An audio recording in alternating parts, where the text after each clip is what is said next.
আজ বাংলাদেশের শেখ হাসিনা পর্ব নিয়ে মুখ খুলেছেন জাতিসংঘের মানবাধিকার কমিশনার ওয়াল্টার টার্ক।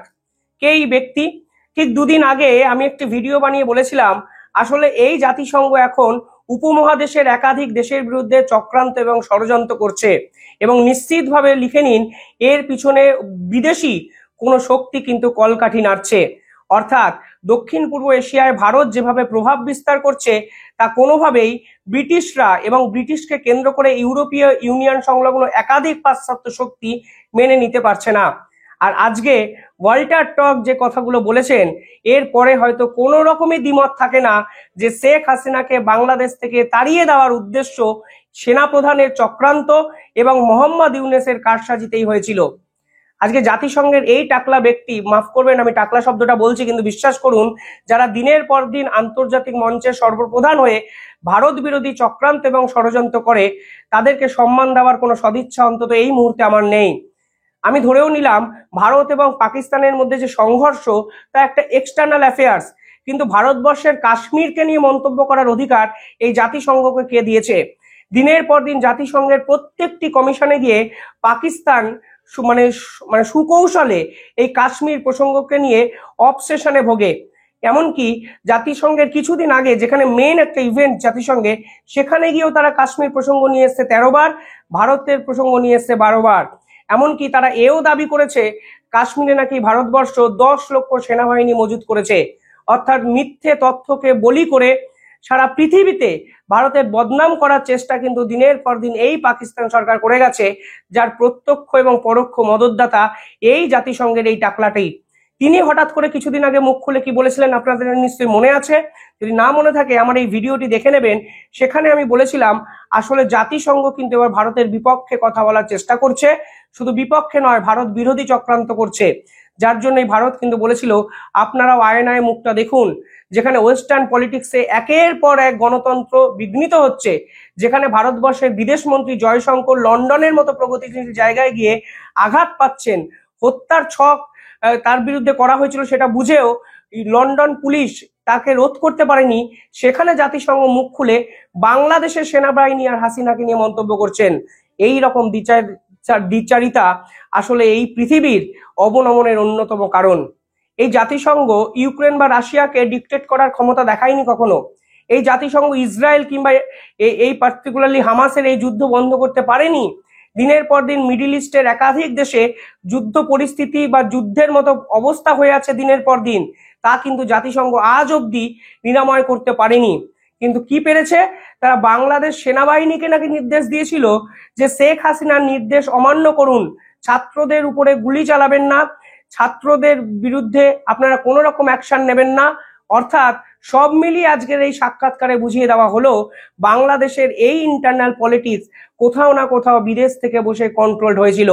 শেখ হাসিনা যেখানে নিজে বলেছেন আমি ছাত্রদের উপরে গুলি চালানোর কোনো নির্দেশই দিইনি, কিন্তু সেনাপ্রধান বারংবার করে বাজারে খাইয়ে দেওয়ার চেষ্টা করেছিলেন, শেখ হাসিনার কথা তিনি অমান্য করেছিলেন।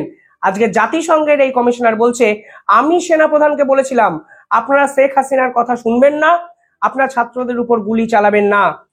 17ই মে 2024-এ শেখ হাসিনা একটি ইন্টারভিউ দিয়েছিলেন। সেই ইন্টারভিউ নিয়ে জাতিসংঘের পিস কিপিং ফোর্স অর্থাৎ শান্তিরক্ষা মিশন, সেনাপ্রধান এবং সেনাবাহিনীর একাধিক সদস্য নিয়ে তিনি কিছু মন্তব্য করেন। আমার কাছে ডিসেম্বর 17-র ওই ইন্টারভিউটা একটু পিকুলিয়ার মনে হয়েছিল, কারণ মনে হয়েছিল তিনি তো মোহাম্মদ ইউনূসের বিপক্ষে কথা বলবেন, হঠাৎ করে সেনাবাহিনীর ইন্টারনাল ইস্যু নিয়ে তিনি কেন কথা বলছেন, কেন তরুণ সেনাবাহিনী সদস্যের উদ্দেশ্যে শেখ হাসিনা ভাষণটা দিচ্ছেন। আজকের দাঁড়িয়ে আমি বুঝতে পারছি শেখ হাসিনা তার বিরুদ্ধে যে চক্রান্ত বা ষড়যন্ত্র হয়েছে তা অনেকের থেকে ভালো বুঝতে পেরেছিলেন এবং অনেকের থেকে আগে বুঝেছেন, এবং বুঝেছিলেন বলেই ডিসেম্বরে সেনাবাহিনীর তরুণ সদস্যদের শান্তিরক্ষা মিশন নিয়ে এই ধরনের ভূয়সী এবং কঠোর হুঁশিয়ারিমূলক একটি বার্তা দিয়েছিলেন। তবে আজকে এই টাকলা ভদ্রলোক অর্থাৎ ওয়াল্টার ওয়াক কি বলেছে আপনাকে বলি। তিনি বলেছেন আমরা প্রকৃতপক্ষে সেনাবাহিনীকে সতর্ক করি, যদি তারা এতে জড়িত হয় তাহলে তার অর্থ হবে তারা শান্তিরক্ষা মিশনে তাদের দেশ আর থাকতে পারবে না। ফলশ্রুতিতে আমরা পরিবর্তন দেখলাম। অর্থাৎ যখনই আপনি বিপদে পড়েছেন ব্যাগ থেকে বিড়াল ছানাকে যেমন ইঁদুর দেখাচ্ছেন, ওই ইঁদুরটা দেখিয়ে বললেন আপনারা যদি অ্যাকশন নেন তাহলে ইঁদুরটা আপনি আর খেতে পারবেন না।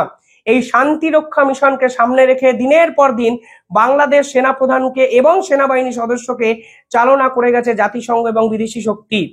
শান্তি রক্ষা মিশনে গেলে বাংলাদেশের সেনাবাহিনী সদস্যরা অনেক টাকা পান, অনেক অর্থ উপার্জন করার একটা প্রলোভন থাকে। এর জন্য বাংলাদেশের সেনাবাহিনীর অন্দরে আজ এই কে পিস কিপিং মিশনে যাবে, কে শান্তিরক্ষা মিশনে অংশগ্রহণ করবে, তা নিয়ে এরা নিজেদের মধ্যে রেষারেষি করে। আর এই রেষারেষির সুযোগটা কিন্তু জাতিসংঘ সেদিন নিয়েছে এবং পরিষ্কারভাবে আজকে জাতিসংঘের কমিশনার বলে দিয়েছেন, আমরা বলেছিলাম যদি ছাত্রদের বিরুদ্ধে কোনো অ্যাকশন নেন তাহলে আপনারা শান্তিরক্ষা মিশন থেকে বাদ পড়বেন। ছাত্রদের যে আন্দোলন বাংলাদেশে হয়েছিল তা তো একটা দেশের ইন্টারনাল ইস্যু। সে দেশে আন্তর্জাতিক একটা মহল, আন্তর্জাতিক দেশ ছেড়ে দিন, আন্তর্জাতিক একটা সংগঠন এই ধরনের মন্তব্য করে সেনাপ্রধানকে ফোনে বলছেন আপনারা যদি ছাত্রদেরকে দমন করেন তাহলে আপনারা শান্তিরক্ষা মিশনে অংশগ্রহণ করতে পারবেন না। এরপরেও আপনারা বলবেন এই ধরনের চক্রান্ত বা ষড়যন্ত্র বিদেশ থেকে রচিত হয়নি। এই টাকলা আর কি বলেছেন আমি আপনাদের একটু বলে শোনাতে চাই। তিনি বলেছেন অধ্যাপক যখন মোহাম্মদ ইউনূস পরবর্তীকালে তিনি যখন দায়িত্ব নিলেন তখনও তিনি বলেছিলেন আমাদেরকে বাংলাদেশে গিয়ে পুরো বিষয়টা একবার দেখে নিতে। প্রথম কথা, জাতিসংঘকে কেন মোহাম্মদ ইউনূস ইনভাইট করলো সেটাও একটা বড় প্রশ্ন। সাম্প্রতিক সময়ে জাতিসংঘ একটি রিপোর্ট প্রকাশ করেছে। সেই রিপোর্টে 15ই আগস্টের একাধিক ঘটনার কথা তারা উল্লেখ করেছে, যে ঘটনার তারা হদিশ পেয়েছে, প্রমাণ পেয়েছে, কিন্তু মোহাম্মদ ইউনূস কিন্তু সেই 6 নম্বর চ্যাপ্টার ব্ল্যাক আউট করেছে। কিন্তু এই জাতিসংঘের রিপোর্টে 80% জুড়ে শেখ হাসিনার ওই পিরিয়ডটাকে তারা আন্তর্জাতিক স্তরে এস্টাবলিশ করার চেষ্টা করেছে এবং ইউএসএইড এর টাকায় যে সরকার বদল হয়েছে, যে কথা স্বয়ং ডোনাল্ড ট্রাম্প এবং ইলন মাস্ক সাপোর্ট করেছেন, সেই কথার আজকে কিন্তু পাল্টা দেওয়ার চেষ্টা জাতিসংঘ করছে। কারণ এক্ষেত্রে যদি এই সত্য উদ্ঘাটন আজকে আন্তর্জাতিক স্তরে হয়ে যায় তাহলে কিন্তু বিপাকে পড়বেন এই ওয়াল্টার টার্কের মতো ষড়যন্ত্রকারীরা, যারা জাতিসংঘের মতো জায়গায় মাথায় বসে দিনের পর দিন এক একটা দেশের সরকার বিরোধী চক্রান্ত করে। না হলে হঠাৎ করে কেন তারা কাশ্মীর নিয়ে স্টেটমেন্ট দেবে? গোটা বিশ্বে এত সমস্যা, সে বিষয়ে একটা বিষয় মুখ খোলার তাদের ক্ষমতা হলো না। হঠাৎ করে কাশ্মীর, হঠাৎ করে ভারতের সংখ্যালঘু, হঠাৎ করে ভারত সরকারকে কেন টার্গেট করবে, সেই প্রশ্ন কিন্তু এর আগে আমি অলরেডি তুলেছিলাম। এই প্রসঙ্গে আমি এই যে পার্টিকুলার টার্ক, এই ভদ্রলোক আরো কিছু কথা বলেছেন। তিনি বলছেন আমি আপনাকে উদাহরণ দিচ্ছি যেখানে এই গুরুত্ব সহকারে জাতিসংঘ খুব অ্যাক্টিভলি পার্ট নিয়েছিল। আমি গত বছরে বাংলাদেশের উদাহরণ দিচ্ছি। আপনি জানেন জুলাই আগস্টে সেখানে ছাত্রদের ব্যাপক বিক্ষোভ হয়। বাংলাদেশে তখন শেখ হাসিনার সরকার বিভিন্ন ক্ষেত্রে আন্দোলনকে থামানোর চেষ্টা করছিল। তাদের জন্য বড় আশার জায়গা ছিল জাতিসংঘ কি বলে, আমরা কি বলি, সেটা কিন্তু আমাদের ক্ষেত্রেও খুব অ্যাটেন্টিভ একটা বিষয় ছিল এবং আমরা সেনাপ্রধানকে ফোন করে বলি যদি আপনারা এই নিপীড়নকে কঠোর হাতে দমন করেন তাহলে শান্তিরক্ষা বাহিনীতে আপনারা জায়গা পাবেন না। মানে ভাবতে পারেন, ধরুন আজকে ভারতের প্রধানমন্ত্রী বা বিদেশ মন্ত্রীর উপর ভারতবর্ষে আক্রমণের ষড়যন্ত্র হচ্ছে, হত্যা করার ছক কষা হচ্ছে। বাইরে থেকে কেউ এসে বলল যারা এই রকম আক্রমণ করছে তাদেরকে থামাবেন না, যদি থামান তাহলে আপনারা ইউনাইটেড নেশনের পিস কিপিং ফোর্সে জায়গা পাবেন না। এটা কি ধরনের চক্রান্ত, এটা কি ধরনের ষড়যন্ত্র আমি সত্যিই জানি না। শেখ হাসিনা কিন্তু বুঝতে পেরেছিলেন। 17ই মে 2024 শেখ হাসিনা মুখ খুলেছিলেন। তিনি কি বলেছিলেন আমি একটু মনে করিয়ে দিই আপনাদের, এই কথাগুলো শেখ হাসিনা এই বার্তা কারোর কাছে যায় না, কিন্তু জিও পলিটিক্সে বর্তমান সময়ে এমন একটা কঠিন অবস্থার সম্মুখীন আমরা সকলে হয়েছি যেখানে ভারত বিরোধী চক্রান্ত গোটা বিশ্ব জুড়ে তৈরি হয়েছে, সেখানে আজকে এই জাতিসংঘের এই পিস কিপিং ফোর্সের ভূমিকা শেখ হাসিনাও কিন্তু অনেক আগে বুঝে অনুধাবন করেছিলেন। তাকে সরানোর পিছনে আসলে বিদেশি কোনো শক্তি এইভাবে কলকাঠি নাড়ছে, সেটা শুধু শ্বেতাঙ্গ ভদ্রলোক নয়, তার সঙ্গে আরো অনেকে শক্তিশালী কোনো অংশ যার বিরুদ্ধে লড়ার ক্ষমতা ওনার সেদিন ছিল না। সেদিন শেখ হাসিনা বলেছিলেন বাংলাদেশ এখন জঙ্গি রাষ্ট্র, জঙ্গিদের অভয়ারণ্য। মোহাম্মদ ইউনূস জঙ্গিদের দিয়ে সরকার চালাচ্ছেন, প্রশাসনের সর্বত্র তারা ছড়ি ঘোরাচ্ছে। এই সরকার প্রশাসনের সহযোগিতা করলে ভবিষ্যতে রাষ্ট্রসংঘে শান্তিরক্ষা মিশনে ডাক পাবেন না। অর্থাৎ শেখ হাসিনাও বুঝিয়ে দিয়েছেন শান্তিরক্ষা মিশনে যাওয়ার এই প্রবণতা বাংলাদেশ একাধিক অফিসিয়াল সেনাবাহিনী সদস্যদের ছিল। আপনারা যদি মোহাম্মদ ইউনূসকে সাহায্য করেন, আপনারা যেভাবে ভাবছেন শান্তিরক্ষা মিশনে যেতে পারবেন, আদতে কিন্তু আপনারা পারবেন না। বাংলাদেশের টিভি মিডিয়া একটা লাইনও এই সাক্ষাৎকার নিয়ে প্রচার করেনি, কিন্তু আজকে এটা তো বোঝা যাচ্ছে কোথাও গিয়ে এই সেনাবাহিনী সদস্যদের শান্তি রক্ষা মিশন এইটা কিন্তু একটা ট্র্যাপ হিসাবে ব্যবহার করা হয়, যা ব্যবহার করেছিল জাতিসংঘের এই শ্বেতাঙ্গ টাকলা ওয়াল্টার টার্ক। পরবর্তীকালে তিনি বলেছিলেন, মানে শেখ হাসিনার কথা এগুলো আপনি দেখতে পারেন 17ই ডিসেম্বর 2014 সাক্ষাৎকারে। তিনি বলেছিলেন, শান্তিরক্ষা মিশনে কোনো সেনাবাহিনীকে নেওয়ার আগে দেখা হয় তাদের বিরুদ্ধে জঙ্গিদের সঙ্গে কাজ করার অভিযোগ আছে কিনা, সংখ্যালঘুদের উপর নিপীড়ন, নির্যাতন, দেশবাসীর প্রতি অন্যায় অবিচারে সহযোগিতা করার নজির আছে কিনা।